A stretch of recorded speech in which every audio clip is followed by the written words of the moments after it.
même ceux qui n'étaient pas là et que je connais bien, arriver à un certain stade, c'est ça. C'est vraiment comment est-ce que je peux mettre moins et juste garder ma ligne en fait. Ouais. Et au début, on veut remplir les vases jusqu'à les faire déborder. Ouais. Et qu'est-ce qui se passe? Je vais suffoquer en fait. Ouais. Et t'as vu que quand tu dis ça, je sais pas si tu t'en es rendu compte, quand tu dis ça, t'as pris des grandes inspirations. Mais ouais, parce que... Et mais justement, mais en fait, ça résume tout. Ton corps a parlé pour toi, ça résume tout, c'est ralentir en fait.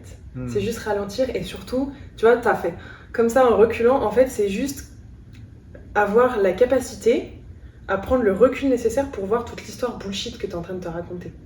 Moi, le truc je suis pas assez, c'est ma croyance de toujours. Je l'ai tout le temps, même encore aujourd'hui, et je l'aurai sûrement encore plus tard. C'est la croyance racine que j'ai dans la tête, c'est un programme qui a été implanté peut-être depuis que je suis toute petite en fait, avant mes 7 ans, depuis que je suis toute petite, de je suis pas assez. Donc mon histoire, mon comportement, c'est de constamment prouver au monde que si je suis assez. On oublie très vite, on oublie beaucoup à quel point les gens qui ont une vie qui paraît facile, à quel point ça a été difficile pour eux d'en arriver au stade où ça paraît facile. Je sais pas si tu me suis. Ouais, je te suis. Tu vois, je vais rebondir sur un truc. Faut pas oublier à quel point ça a été difficile d'en arriver là où c'est facile. Et moi, il y a un mantra que je répète sans cesse à mes clients, c'est à choix facile, vie difficile. À choix difficile, vie facile. Il faut pas oublier que les personnes qui nous inspirent et qui sont devant nous, c'est aussi des personnes qui peuvent nous tirer vers le haut, mais c'est aussi des personnes qui ont fait des choix, des sacrifices, pris des décisions, la loi de l'effort cumulé, c'est un truc qui est très fort aussi là-dedans, qui ont fourni des efforts, qui les ont emmenés là en fait. Et il faut pas oublier tout ça en fait. Il faut pas voir que la partie émergée de l'iceberg. Et je peux pas dire que j'ai commencé mon business en travaillant 15 heures par semaine. Oui, c'est ce que j'allais dire en fait. Je travaillais 70 heures par semaine.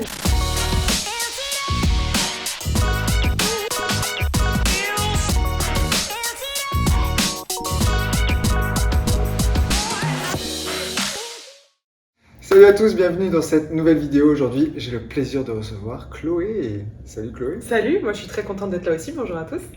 On se retrouve au Mexique, on était ensemble dans le cercle d'excellence avec plein d'entrepreneurs cette semaine. On est au mois de décembre, bon voilà, on est bien, il fait beau, il y a du soleil, c'est trop bien. Et Chloé, du coup, ça me fait vraiment plaisir parce qu'en plus on s'est rencontrés là, dans ce cercle, ici au Mexique. Et je me suis dit, ça serait cool qu'on puisse avoir cette petite discussion parce que cette semaine, on a passé 5 jours avec plein d'entrepreneurs, on a parlé de pas mal de choses. Et en fait, au final, je sais pas si vous savez, dans les masterminds, on s'attend toujours à avoir plein de stratégies, plein de trucs, plein de secrets. Et les masques, qu'est-ce qui s'est passé cette semaine? La plupart des choses dont on a parlé, on a échangé, c'est à propos de l'humain, c'est à propos de ça, c'est à propos de qui on est. Ouais, les émotions, le cœur, même moi, j'étais venue dans le cercle en me disant il faut que je prenne plein de notes, je vais apprendre plein de stratégies, plein de trucs. Et en fait, on a fait que de parler du flow, d'à quel point ça résonne, de l'intuition et tout. Donc c'est chouette parce que du coup, ça confirme aussi qu'on est dans la bonne voie, quoi, tu vois. Exactement. Alors, on va parler de ça aujourd'hui, mais avant ça, je voulais simplement quand même te présenter un petit peu, ou que tu te présentes un petit peu, ça serait pas mal, pour les gens qui ne te connaissent pas. Bien sûr. Alors, moi, je m'appelle Chloé, on me retrouve sur tous les réseaux sociaux sous le nom de Chloé Bloom. J'ai différentes entreprises, on va dire, qui font différentes choses et qui servent en fait une seule et même mission, qui est de redonner du pouvoir à ceux qui veulent transformer leur vie en transformant leur monde intérieur. Donc ça va passer par plein de choses différentes, une académie d'épanouissement personnel en ligne, des coachings, que ce soit au niveau développement de soi, business, on a une marque de vêtements, j'ai ouvert un coworking holistique à Lyon, donc voilà, différents aspects de cette même mission en fait, de cette même chose qu'on sert et ces mêmes personnes qu'on sert, voilà. Vous l'aurez compris, la fille ne fait pas plein de choses. Elle n'a pas plein de business, elle n'a pas plein de projets. Je ne m'ennuie pas. Bon, en tout cas, ça fait vraiment plaisir. Et pour ceux qui ne te connaissaient pas, écoute, ça me fait plaisir aussi que vous puissiez interconnecter via aujourd'hui cette vidéo. Donc, on se disait, c'était un peu le sujet de la conversation. On voulait garder ça très organique, très, très simple. Et aller un peu discuter sur ça, sur l'équilibre aussi qu'on peut avoir entre la vie, la personne qu'on est, la vie qu'on a, l'environnement dans lequel on vit, et puis pour beaucoup de gens qui sont soit thérapeutes, soit coachs, soit entrepreneurs, peu importe en fait, comment aller peut-être éviter de tomber dans certains pièges qui peuvent être d'aller toujours plus, d'aller toujours loin, d'être dans cette notion de performance qui peut être parfois un petit peu, ça fatigue quoi. Et vraiment. Se reconnecter, tu as parlé de connexion, ça me parle beaucoup, tu vois, et c'est non seulement connecter avec d'autres êtres humains, mais aussi que c'est connecter avec soi. Comment toi tu fais depuis que tu entreprends en fait? Ouais, se connecter à soi plus que tout en fait. Moi j'ai vraiment commencé par entreprendre, alors je dirais pas pour les mauvaises raisons, mais j'ai vraiment commencé toute cette, on va dire cette quête quelque part de réussite, on peut dire ça comme ça. Même si voilà, la notion de la réussite est très subjective, je pense que j'ai commencé aussi toute cette mission-là pour servir mon besoin d'être validée, mon besoin de réussir, mon besoin de prouver à mes parents que je pouvais faire un truc chouette de ma vie, même si j'avais lâché un boulot de cadre sup, tu vois. J'ai vraiment commencé pour ça, et ce qui fait que j'ai beaucoup basculé dans la performance, en fait, comme tu dis. Et sauf que je me suis vraiment vue de nouveau courir après le temps, de nouveau courir après le toujours plus, le toujours plus, le toujours plus. J'ai déjà fait un burn-out avant dans ma vie salariale, j'ai été à 2 doigts d'en refaire un dans ma vie entrepreneuriale. Tu sais, comme si j'avais pas compris la leçon. La vie te renvoie de toute façon. Exactement, exactement. Donc ouais, je suis repartie là-dedans. Et puis en fait, petit à petit, c'est vraiment un chemin. Il n'y a pas eu un truc comme ça du jour au lendemain, mais c'est vraiment un chemin de comprendre que finalement, ça rend pas heureux, que c'est pas ça qui est riche. Juste en backstage, avant qu'on mette la vidéo, tu disais qu'il y avait quelqu'un qui t'avait demandé si t'étais riche. Et direct, enfin tu vois, la question qu'on se pose tous les deux, c'est oui, mais riche de quoi en fait? Ça veut dire quoi être riche? Et c'est ça. C'est quoi avoir une vie riche? Exactement. Et en fait, moi, je veux que mon existence soit riche de sens, je veux que mon métier soit riche de sens, riche de kiff, comme je voulais partager en backstage aussi. Donc petit à petit, j'ai aussi appris à me reconnecter avec ce qui sonnait juste pour moi, à être beaucoup plus dans le flow, à du coup arrêter des choses, à en faire moins aussi, à travailler moins. Donc ça vient déconstruire aussi beaucoup de choses, je pense, dans notre éducation, dans notre société, qui est aussi qu'on doit travailler beaucoup pour gagner sa vie, qu'on doit souffrir pour gagner de l'argent, qu'on doit mériter pour réussir. Enfin voilà, je pense que du coup on vient déconstruire tout ça. Et aujourd'hui j'ai un peu cette vision de slow entrepreneuriat. Je dis pas que je vais lentement parce que du coup ça colle pas avec toute l'annonce que j'ai dit au début, tu sais, ça colle pas du tout. Je dis pas que ça va doucement, mais moi, mon objectif, c'est, tu vois, aujourd'hui, je travaille 15-20 heures par semaine et j'ai pas envie de travailler plus et je pense que pour autant, je peux quand même avoir un business qui impacte le monde, tu vois. Donc oui, il y a cette reconnexion à soi, cette reconnexion aux autres et même la reconnexion, tu vois, avec d'autres personnes, comme tu dis, ou en mastermind, ben, en fait, je repars avec plein de richesses, tu vois, notre rencontre, la rencontre avec Ilana qui est derrière la caméra, qui se gratte les pieds, enfin, tu vois. Ça c'est riche et c'est de la vraie connexion qui nous aide et qui nous donne tellement d'inspiration aussi pour nos business que voilà. Mais c'est net, mais du coup je me posais vraiment cette question, tu l'as dit, j'ai reçu cette question il y a cette semaine et on me demandait Max, est-ce que t'es riche? Et j'ai souri intérieurement parce que tu vois, je me suis dit déjà ça veut dire quoi être riche, c'est quoi la définition d'être riche, c'est très subjectif en fonction de est-ce que être riche c'est juste financier et en fait je me suis vraiment interrogé en plus avant de répondre à la question et c'est là où j'ai tilté direct. Il y a plusieurs domaines de vie, personnel, et émotionnel, la famille, les amis, les finances, la santé. Être riche, c'est, pour moi en tout cas aujourd'hui, on ne repart pas avec ses zéros sur son compte bancaire à la fin de sa vie. Hein. C'est clair. Donc l'idée c'est, je me dis, bah, qu'est-ce qui me rend heureux, qu'est-ce qui me rend riche aujourd'hui? Bah, comme tu l'as dit, les connexions, ma santé, être de bonne santé, être capable de pouvoir... Oui, bien sûr, l'argent paye ces choses-là. Évidemment, ça paye des expériences. Ouais. Et puis surtout, ça permet aussi de pouvoir augmenter son niveau d'impact. Mais au-delà de ça, encore une fois, je faisais un sondage cette semaine avec cette espèce de phrase le bonheur ne mérite-t-il d'être vécu que quand il est partagé? 95% des gens m'ont dit vrai. J'avais dit vrai ou faux, tu vois. Et je peux être genre tout seul avec mes résultats de ouf. Comme une merde. Dans ma chambre d'hôtel, dans un 5 étoiles, franchement, ça me fait pas kiffer, tu vois. Et j'avais cette réflexion et je réfléchissais autour de ça. Et c'est ok aussi, à des moments, de pas avoir, tu vois, dans ces différents domaines de vie, de pas toujours être au taquet, surtout. Tu peux pas être à 100%, surtout à des moments. Et c'est ok d'accepter de s'incliner, comme dirait un ami commun, sur certains éléments et dire ok, ma vie riche, c'est qu'est-ce que je décide en fait. J'ai besoin de connecter avec les gens, j'ai besoin de me reconnecter aussi à moi. Et ça, c'est un truc ça me challenge de ouf. On disait, on repart avec des réponses, mais on repart aussi avec des doutes et des questions de ce mastermind-là parce que waouh, ça chahute, tu vois. On retrouve des gens, on évolue sur des aspects et c'est pas juste putain, je vais avoir le dernier hack et je vais pouvoir transmettre ça à mon équipe et on va faire. Non, ça vient chahuter aussi parce que je pense qu'un entrepreneur, comme un être humain tout court en fait, il est dans son chemin d'évolution. Et je pense qu'il y a énormément de gens, malheureusement, on en parlait à midi, qui se coupent aussi un peu de ça, volontairement, parce que ce matin j'étais avec Ludovic Leroux en interview aussi, et il me disait, c'est cette notion d'insécurité, et on va se protéger en fait. On va se protéger, puis on a peur de prendre des risques, et puis même on ne sait pas forcément comment faire pour se sécuriser autrement. Je crois qu'il y a beaucoup de ça aussi, tu vois. Moi, quand j'ai commencé à être sur les réseaux sociaux, etc., c'était pas parce que j'avais envie de changer le monde. c'était parce que j'avais besoin d'être validée, j'avais besoin d'être importante, mais parce que je me sentais profondément en insécurité et je savais pas comment me sécuriser autrement qu'en demandant l'avis aux gens, tu vois. Donc je pense qu'il y a aussi... Exactement, donc par l'image. Et je pense qu'il y a beaucoup de ça en fait. Il y a beaucoup de ça au niveau de la sécurité intérieure et de justement aussi, comme tu disais juste avant, de comment est-ce que tu viens te nourrir. Parce que c'est ce que tu disais, moi j'ai besoin que ce soit riche, j'ai besoin de faire des choses qui soient riches, qui aient du sens pour moi. Je pense qu'il y a vraiment cette notion de comment est-ce que tu te nourris. François Lemay dit toujours qu'est-ce qu'il y a à l'agenda de ton âme. C'est une phrase qui résonne tellement, c'est un des premiers trucs qu'on a partagé je crois. C'est comment est-ce que tu viens te nourrir, qu'est-ce que ton âme réclame, voilà, quelles sont les choses qui viennent te nourrir. Et franchement la grosse leçon du mastermind moi que je retiens c'est ça, c'est en fait choisis ce qui te nourrit le plus et ton business n'en sera que meilleur. Mais choisis ce qui te nourrit le plus.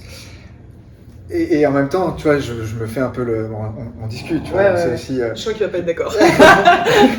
Non, mais je suis obligé de me poser cette question-là parce que je vois déjà les commentaires disant « Ok, mais pour vous, guys, c'est facile. Tu vois, vous avez peut-être atteint un certain niveau et ok, moi, je me sens... Tu sais, j'imagine une personne dire « Moi, je me sens coincé, je me sens piégé dans ma vie aujourd'hui et en insécurité. » Donc peut-être même en survie parfois. Vous êtes bien gentil en fait de me dire écoute-toi et fais ce que tu as envie de faire, mais c'est pas aussi simple. Et je sais pas, j'ai pas de réponse toute faite par rapport à ça, mais en tout cas, je pense malgré tout que de renoncer à ses propres rêves, bah, c'est clair et net que sur le long terme, ça se paye d'une manière ou d'une autre. Tu vois. Ça peut se payer parce que bah, tu es mal, parce que tu es mal à l'aise, parce que la santé va avoir un impact là-dessus aussi. Et toi comme moi, je pense qu'on est parti de zéro, comme tout le monde. Le truc, c'est qu'on part pas tous avec les mêmes chances, entre guillemets, même si la chance, c'est comme la pluie, ça tombe partout au même endroit de la même manière, mais on part pas tous avec les mêmes bases, ça c'est vrai. Et ça, franchement, il faut le reconnaître. On peut pas dire que tout le monde peut exactement faire la même chose, etc., parce qu'on part pas tous du même endroit. Il y a des gens qui partent avec un sac à dos Quechua, il y en a qui sont avec un sac Vuitton dans la vie, tu vois. Donc, on part pas tous du même stade. Mais je trouve que on oublie très vite, on oublie beaucoup à quel point les gens qui ont une vie qui paraît facile, à quel point ça a été difficile pour eux d'en arriver au stade où ça paraît facile. Je sais pas si tu me suis. Ouais, je te suis. Tu vois, je vais rebondir sur un truc. Faut pas oublier à quel point ça a été difficile d'en arriver là où c'est facile. Et moi, il y a un mantra que je répète sans cesse à mes clients, c'est à choix facile, vie difficile. À choix difficile, vie facile. Il ne faut pas oublier que les personnes qui nous inspirent et qui sont devant nous, c'est aussi des personnes qui peuvent nous tirer vers le haut, mais c'est aussi des personnes qui ont fait des choix, des sacrifices, pris des décisions, la loi de l'effort cumulé, c'est un truc qui est très fort aussi là-dedans, qui ont fourni des efforts, qui les ont emmenés là en fait. Et il ne faut pas oublier tout ça en fait. Il ne faut pas voir que la partie émergée de l'iceberg. Et je ne peux pas dire que j'ai commencé mon business en travaillant 15 heures par semaine. Oui, c'est ce que j'allais dire en fait. Je travaillais 70 heures par semaine. C'est faux, je travaillais 70 heures par semaine, la nuit, j'étais au bout du rouleau, mon couple a traversé des périodes extrêmement difficiles, moi je me suis sentie comme une merde plein de fois, ça n'a pas été facile, c'est sûr, ça n'a pas été facile. Maintenant j'aurais pu faire autrement, j'aurais pu travailler moins, j'aurais pu choisir plus facile, sauf qu'à l'époque je pensais pas que c'était possible, j'étais trop en insécurité à l'intérieur. J'aurais peut-être avancé moins vite, je ne sais pas, j'en sais rien, franchement j'en sais rien. Mais non, je pense pas que ce soit plus facile pour nous aujourd'hui. Je pense qu'à n'importe quel niveau où on se situe dans notre business, on rencontre des soucis. Et je dirais même qu'au contraire, les soucis que je rencontre aujourd'hui dans mon business sont tellement plus gros que ceux que je rencontrais à l'époque. Ils sont différents. En tout cas, il y en a toujours. C'est pas qu'il y en a plus. La même responsabilité. C'est pas qu'il y en a plus, c'est ça. C'est qu'ils sont différents. C'est pas qu'il y a plus de problèmes, c'est que les problèmes évoluent. Et c'est intéressant parce qu'on est dans un cercle d'entrepreneurs où il y a des gens qui ont beaucoup d'avance. C'est pas une question d'avance, mais il y a des gens qui font des grosses business, des gros business. Et en fait, en même temps, tu vois que ils ont aussi des problématiques. C'est pas les mêmes, certes, mais ils ont aussi des problématiques. Et ils sont tout comme nous. Et c'est ça qui est aussi intéressant, c'est de voir que c'est pas plus facile, c'est pas moins facile. C'est juste que c'est différent. Exactement. Et chacun son niveau de chemin, chacun son niveau d'évolution et son niveau d'engagement aussi. Et comme tu le dis, c'est ce truc on en a parlé juste avant, pour réussir, ça doit être, je dois en chier. Ouais. Et je l'ai eu. Et la valeur travail, tu sais, l'éducation, j'ai énormément eu ça. Mais ça m'étonne pas trop. Moi aussi, j'ai eu. Donc. Et en fait, j'aime challenger. Enfin, j'ai pas mal de potes entrepreneurs qui me challengent là-dessus, parce qu'ils me disent, mais non, Max, c'est décorrélé. Et j'ai mis du temps, j'ai mis du temps à comprendre que ça devait pas forcément être Tu vois, genre tu te fouettes, tu te mets des coups de fouet, ça doit être difficile. Oui, il y a des choix, oui, il y a des engagements, oui, il y a des sacrifices, oui, il y a des compromis à faire, bien entendu. Mais c'est pas corrélé. Et j'ai corrélé très longtemps mes efforts et le temps que je travaillais à mes résultats. Et qu'est-ce qui se passe? Je crée de l'écart, je crée de la souffrance, j'arrive pas, je me dévalorise. Et j'ai fait mon cycle comme ça. Et même encore aujourd'hui, ça m'arrive. Je sais pas comment tu perçois cette idée-là. Mais... Ça m'arrive encore. En fait, c'est ça le lien avec l'insécurité, c'est dès qu'on se sent en insécurité, on va chercher à rattraper, à remettre de la sécurité en travaillant plus. Tu sais, c'est un peu comme le micro-macro, dès qu'il y a un truc qui nous fait peur, ben, au lieu de mettre directement les mains dans le cambouis et de s'occuper de la vision macroscopique, on va essayer d'aller faire des petits trucs pourris. Enfin, moi, je sais qu'au lieu d'aller créer des programmes parce que j'avais trop le syndrome de l'imposteur, j'étais en train d'aller faire des petites mises en page sur Canva, des petits trucs pour me rassurer. C'est plus facile. Voilà, mais c'est plus facile. Et en fait, on a tous ce réflexe-là, où à partir du moment où on se sent en insécurité, on va aller chercher un moyen de créer de la sécurité. Donc typiquement, je me sens en insécurité par rapport à mon mérite, à ma légitimité, à l'argent, je suis dans un mindset de pénurie. Je vais faire quoi? Je vais aller créer de la sécurité en m'arrachant au travail, en me rassurant, en me tapant sur l'épaule, en me disant « Oh, j'ai bonne conscience, j'ai bien travaillé, c'est dur, je l'ai mérité. » Mais en fait, tu peux le mériter et que ce soit facile aussi. C'est là où le paradoxe existe, tu vois. Et je me rappelle, Yannick Alain, on échangeait là-dessus, et je crois que je sais plus quand c'était à la NBA sur scène. En gros, il disait, est-ce qu'on doit avoir eu une vie de merde pour réussir, tu vois, dans le sens où, est-ce que c'est obligatoire d'en avoir chié dans la vie pour pouvoir avoir du succès? Et en fait, je suis pas d'accord avec ça. Et non, enfin, en tout cas, je suis d'accord avec lui, mais je suis pas d'accord avec cette idée de dire le succès n'est réservé qu'à des gens qui en ont chié, quoi. Parce que personnellement, j'ai pas le sentiment d'avoir eu des gros problèmes ou énormes défis ou des choses horribles dans la vie, tu vois. Et ça vient challenger, moi, ça vient beaucoup me challenger cette idée, parce que je me dis, mais attends, c'est tellement ancré, c'est tellement là que peu importe qu'on soit entrepreneur ou pas. Et tu sais, à l'école, on te disait l'argent tombe pas du ciel, et après on te disait si tu fais pas des longues études, tu vas pas avoir un super job. Bon, bah ça, on a tellement martelé aussi. C'est des injonctions, mais. Qu'aujourd'hui, c'est des choses, même si tu veux t'en détacher, ben, même, en tout cas, je parle vraiment pour moi, là, à mon niveau entrepreneurial où je suis, mon niveau d'état d'esprit, mon niveau de conscience, et bah, tu sais, des fois, ça vient me rattraper. Ouais, mais je pense que c'est. Alors je dirais pas le travail d'une vie, parce que je pense vraiment qu'on peut s'en libérer, mais c'est quand même des injonctions qui sont extrêmement présentes dans l'inconscient collectif et qu'on se trimballe comme un fardeau. Enfin, c'est comme pour les femmes, il faut souffrir pour être belle. Ce truc, on l'entend encore et on le voit partout encore. Même s'il n'est pas écrit, il est vécu, il est incarné sur toutes les femmes qui sont en couverture de magazines. Enfin, tu vois, il y a ce truc... les injonctions, elles sont tellement présentes, ça vient constamment nous rattraper. Il y a la notion de mérite, il y a la notion de souffrir, il y a la notion de est-ce que je suis assez, est-ce que je suis à la hauteur, est-ce que je peux, est-ce que je suis capable. Mais tu vois, pour moi, un entrepreneur, c'est quelqu'un qui veut faire la différence dans le monde parce qu'il veut faire mieux que ce qui existe déjà. Mais la vraie mission pour moi de l'entrepreneur, c'est de constamment purifier ce qui l'éloigne de son chemin. C'est de déplucher. Déplucher comme un oignon. C'est ça en vrai. En vrai, c'est ça. C'est ça, c'est si tu veux rester connecté à ta vérité, faire un truc qui résonne. C'est presque enlever. Enlever constamment, purifier pour rester bien droit dans tes bottes, rester focus sur ce que tu veux.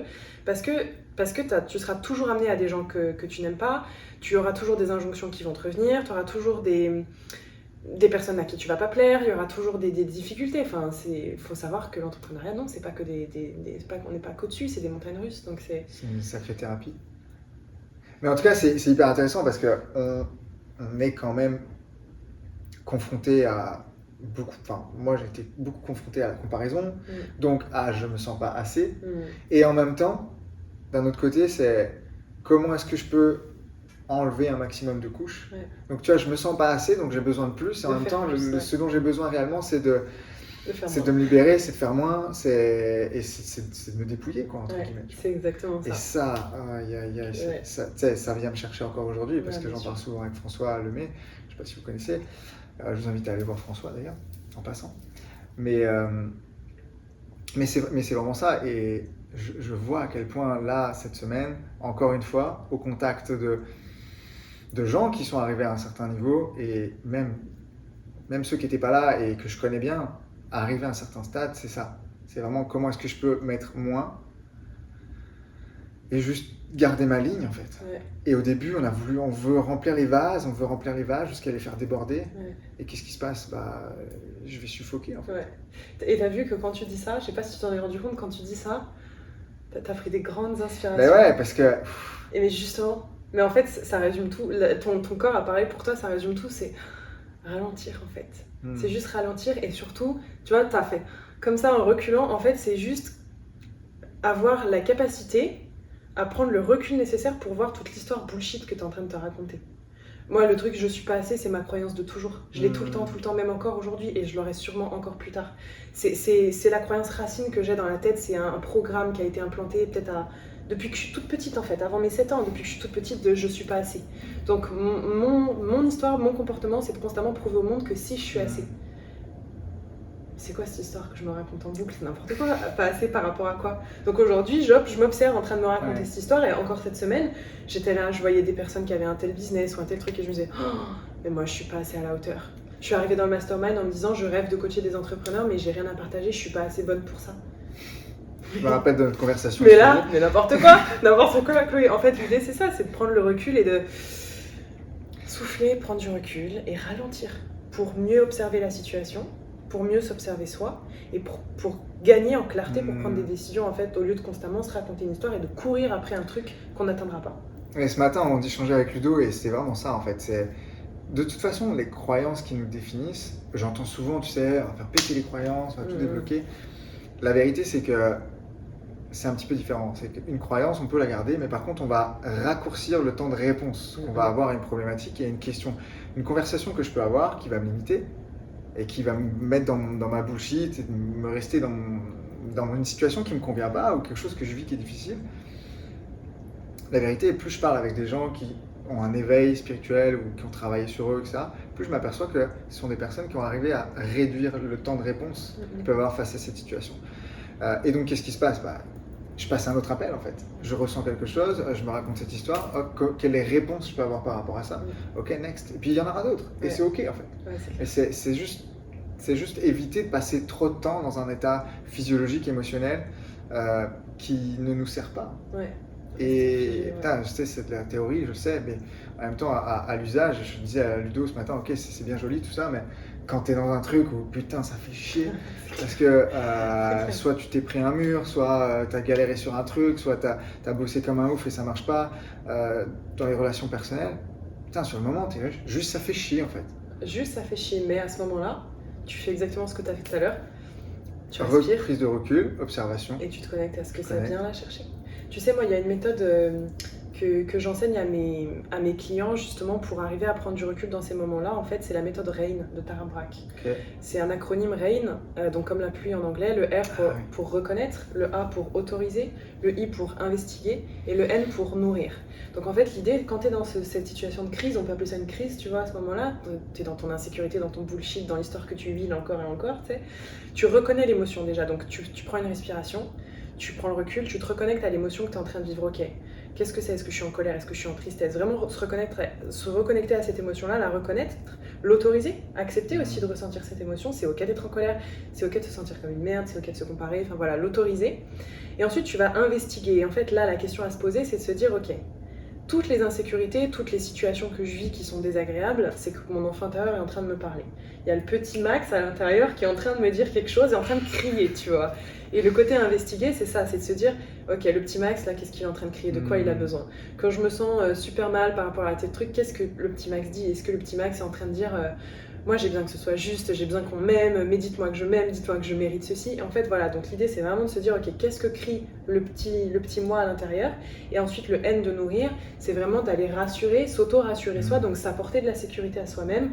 Et tu peux même imaginer ton Bouddha self, donc le Bouddha Max, en train, parce que ça je te l'ai dit, en train de rassurer l'enfant intérieur, tu vois. Et moi, ça, c'est vraiment la méthode SOS qui m'a beaucoup aidé, tu vois. Dès que je me sens en insécurité, ok, R-A-I-N, ok. Mais c'est vraiment des états, c'est comment aller chercher des états ressources qu'on a déjà en fait à l'intérieur. Ouais, complètement. Et là, on a un petit peu jamais discuté sur ça et je pense qu'on peut se dire, ok, mais c'est quoi le rapport avec l'évolution d'un business, etc. En fait, pour moi, ça a tout à voir. Parce que tellement de situations dans lesquelles on peut être confronté, encore une fois, un lancement qui échoue, un client qui est pas content, ou tellement de situations, même dans la vie de tous les jours, en vrai, que je suis convaincu que simplement juste mettre en place des stratégies ou des machins ou des choses qui fonctionnent ou qui fonctionneraient, c'est une chose et c'est important. C'est clair. Maintenant, comment moi je réagis et quelle est ma capacité à répondre à des situations de conflit dans une équipe ou même avec soi-même. Ben, c'est sur le long terme, là, pour moi, c'est vraiment ce qui va te faire rire parce que j'ai pris un accent québécois. Non, pas du tout, pas du tout. Non, mais je m'attendais à ce que tu dises game changer et j'allais dire pareil en fait. Game changer. Voilà, c'est ça le mot-clé. Mais tu sais pourquoi? Parce qu'en fait, le succès d'un business dépend aussi de à quel point tu peux leader ton business loin. La manière dont tu vas leader ton équipe, leader tes clients, pourquoi pas, donc ça dépend du leadership. Mais il ne faut pas oublier que la première étape du leadership, c'est de se leader soi-même. C'est de se dépouiller. Exactement. Donc se dépouiller, respirer et être capable de se leader soi-même, faire face aux émotions, face aux situations, face aux insécurités, savoir les reconnaître. Et tu vois, le truc quand même qui a été beaucoup répété dans ce mastermind-là et qu'on répète tout le temps, c'est qu'il n'y a pas de problème de business, il n'y a que des problèmes personnels qui sont transposés sur business. Aux émotions, liées aux croyances. Exactement. Et ça, c'est dur à accepter parce qu'on est toujours en train de chercher, et là c'est mon côté stratège et marketeur qui parle, mais j'ai pas assez de prospects, j'ai pas assez de ventes, je comprends pas, faut que j'augmente ma communication, faut qu'on me voit plus. Vie frustrée. Oui, voilà, c'est ça, la vie frustrée, ouais, c'est ça. Dans différents cas d'entrepreneur, c'est comme, putain, je bosse comme un ouf, je mets tout en place, j'ai pas les résultats que je veux, j'ai pas assez de prospects, je fais pas assez de ventes, j'ai foiré mon lancement. Qu'est-ce qui se passe? Mais ce qu'on a observé, ce que j'ai un peu, ça me fait sourire souvent quand je vois ça, c'est que tu parles 4-5 minutes à la personne, tu t'aperçois que soit à ce moment-là, elle était brûlée, soit elle était fatiguée, soit elle était pas en énergie, soit elle avait quelque chose qui ne fonctionnait pas dans l'équipe, soit il y avait un dénon-dit. Ouais. Des choses émotionnelles, en vrai. Ouais, soit elle croyait pas en elle-même, c'est que ça, de toute façon, c'est que ça. Et après qu'on vienne plugger des choses qui font du sens, tu as parlé de sens au début, ça me parle, une stratégie qui fait sens par-dessus ça, là pour moi, tiens, on en a beaucoup parlé cette semaine, il y a l'état émotionnel, l'état physiologique, le corps dans lequel j'évolue. Et il y a effectivement le côté plus terre-à-terre, business, on a vu des choses opérationnelles. Et plus j'avance, plus je me dis que les deux s'interconnectent et se complètent constamment en fait. C'est pas juste l'un, c'est pas juste l'autre. Et je vois tellement d'entrepreneurs qui sont très très stratèges, très très grounded, très au sol, et d'autres qui sont hyper en connexion. C'est vrai. Et bien chez Père. Voilà. Et en fait, dans les deux cas, il manque quelque chose. Ouais, mais on en est toujours en fait sur cet équilibre yin et yang. Le yin ne peut pas exister sans le yang. Le yin, c'est notre partie hyper créative, hyper slow, qui ralentit, qui accueille, qui est dans l'émotion, dans l'intuition. Et le yang, c'est la partie qui nous sécurise, c'est la partie qui passe à l'action, qui va chercher ce qu'elle veut. Alors que le yin, c'est la partie qui reçoit. On a chacun notre yin, chacun notre yang. L'idée, c'est d'avoir assez de yin pour avoir l'intuition, la créativité, le lâcher prise et la capacité à ralentir, et assez de yang pour soutenir toutes nos idées, notre créativité, nous sécuriser et passer à l'action. Et sans ces deux-là, quand tu es uniquement dans ton yin, il se passe pas grand-chose, tu passes jamais assez à l'action, tu ne vas pas aller cristalliser tes intuitions dans la matière, comme toi tu dis souvent, et quand tu es que dans le yang, tu es déconnecté aussi de ton intuition, de ton flow et de ta créativité. Donc l'équilibre des deux est impératif, et c'est pas forcément 50-50, chacun a son équilibre qui est propre, mais exactement comme dans un couple, comme pour tout ce qui est relation, enfin comme pour à l'intérieur de soi, l'équilibre c'est tout le temps de jouer entre le yin, le yang. Ma partie yin, c'est quand j'ai besoin de créer un nouveau programme, d'avoir des idées, d'être dans mon intuition, et ma partie yang, elle vient quand je dois passer à l'action, et j'ai besoin des deux. Autant d'avantages que d'inconvénients à vivre des situations et à vivre. Exactement. Excellent. Bon, je sais pas du tout depuis combien de temps ça fait qu'on parle, mais on pourrait vraiment parler toute l'après-midi, toute la journée, sans problème. De ce qu'on a parlé là aujourd'hui, puis de ces peut-être des 4-5 jours qui viennent de passer, c'est quoi toi le truc que tu retiens, l'élément qui peut-être va faire une différence pour toi, ou peut-être ce qui t'a fait, tiens là-dessus j'ai pris une prise de conscience, je pensais que tu t'es fait un peu surprendre par un truc, ce serait quoi? C'est pas par rapport au business, encore une fois. Alors j'ai pris plein de trucs par rapport au business cette semaine, mais ce qui est venu le plus me chercher, me rassurer, en même temps qui m'a le plus fait déclic, c'est la capacité que j'ai enfin acquise d'être à l'aise avec ce qu'on pense de moi, même si c'est négatif, avec la manière dont j'ai été accueillie, même si c'est négatif, et avec la capacité aussi de prendre des risques, même si j'ai peur de pas être encore assez, de pas être légitime. C'est la capacité d'avoir ce courage émotionnel de se dire j'ai peur mais j'y vais quand même. Donc pour moi ça a été le plus gros truc, c'est de m'observer en me disant chapeau ma petite Chloé, t'as fait du chemin. Tu vois? Excellent. Voilà. Et il y a un truc qui m'a popé là quand tu disais, c'est de plus en plus, en tout cas moi c'est vraiment un travail que j'essaie de faire, aller dans le sens d'être le plus à l'aise possible avec l'opposé de ce que j'ai envie d'obtenir en fait. Ouais. Et si j'arrive à être à l'aise avec, tu vois, ça peut être n'importe quoi, alors en l'occurrence, tu vois, c'était le fait de ne pas me sentir légitime sur certaines choses, plus je vais être à l'aise avec cette idée-là, plus il y a de fortes chances que je puisse obtenir cette chose. Et ça a été vraiment un putain de truc que j'ai compris. J'ai fait, ok, il y a des choses, t'es dans la résistance, qui résiste persiste. Donc forcément, tu crées de l'écart, et si tu crées de l'écart, tu crées de la souffrance. Donc, on en revient toujours au truc pénurie, abondance. J'explique souvent que la pénurie et l'abondance, c'est exactement la même chose, sauf que c'est deux polarités d'une même valeur, comme le chaud et le froid, c'est juste une température. Et que la majorité du temps, on est concentré sur la pénurie, donc on est concentré sur le froid, alors que c'est une seule et même chose, ce n'est qu'une température à des degrés différents. Et du coup, il suffit juste de switcher et de regarder de l'autre côté en fait. Changer et d'être à l'aise avec ça. Sa paire de lunettes avec les choses avec lesquelles on regarde les choses. Exactement. Et accepter aussi l'idée que dans toute situation, il y a autant d'avantages que d'inconvénients. Ça aussi, ça a été un gros changement pour moi. Donc, ok, donc finalement, faire partie d'un mastermind, c'est cool. Et là, on annonce qu'on va bien. Je rigole. Non, je laisse ce teasing parce que Max vous annoncera des trucs dans les prochains mois, je pense. Donc, il y a eu des choses qui se sont passées, il y a des idées, des projets qui vont arriver, mais en tout cas, blague à part. Un mastermind, c'est faire partie d'une famille en fait, et d'un groupe. Pourquoi j'y suis en fait? D'ailleurs, c'était une question que je voulais te poser. Qu'est-ce que tu viens chercher et qu'est-ce que ça t'apporte? Et en tout cas, pour ma part, c'est vraiment ces connexions-là, ces relations-là, au-delà de juste le leader ou au-delà juste la stratégie. Je rigole parce que ma réponse, j'ai failli dire des amis. mais à la limite, si c'est ça, tu vois, bon. Non, mais en fait, c'est surtout que je trouve que... On s'achète des amis dans l'entrepreneuriat. Comment se faire des amis?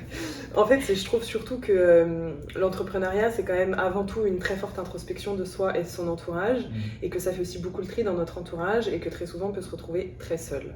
Et que c'est quand même une voie qu'on choisit, où en plus, si on est seul dans notre business, alors moi, j'ai un associé, je suis pas seule, mais même malgré ça, je me suis très souvent sentie très seule, j'ai beaucoup ressenti de solitude, de manque de soutien, de manque de compréhension. Je me suis beaucoup sentie incomprise, on va dire, et du coup j'ai vraiment ressenti le besoin d'aller vers une tribu, vers des gens qui comprenaient mes problématiques, qui s'identifiaient à mes problèmes aussi, qui seraient capables de me pousser vers l'avant, de me tirer aussi vers l'avant, et qui seraient capables d'avoir une épaule aussi pour moi. Et je pense que plus on avance, que ce soit dans les business ou dans des choix qu'on fait qui sont particuliers, je peux prendre le business, mais je peux prendre le voyage, je peux prendre le couple ou certaines hygiènes de vie, plus on se sent aussi seul, et du coup plus on a besoin de s'entourer de pairs, de personnes qui nous comprennent et avec qui on peut partager aussi ça, parce que mine de rien, enfin en tout cas je parle juste pour moi, en devenant entrepreneur, il y a plein de problématiques que j'ai rencontrées que je ne pouvais absolument pas partager ni à mes amis ni à ma famille, c'est pas compris, enfin tu vois, c'était pas forcément compris, c'était pas du tout vu comme des problèmes. Donc voilà, c'est vraiment ça que je suis venue chercher. Et donc non pas des potes, et je suis pas, enfin comme tu sais, j'écris pas du tout ni rien, moi pas du tout. Mais en fait voilà, un sentiment de tribu et de compréhension pour pouvoir avancer ensemble en fait, parce que on n'avance jamais seul. On n'avance jamais seul, et on a besoin d'être entouré. Moi c'est ça que je suis venue chercher. Ça c'est clair que tu mets le doigt sur un point là. Je pense que dans la vie, ou certainement en business, on ne construit rien tout seul. Ah bah non. Non, bah non. Donc, comme dit rejoignez un groupe.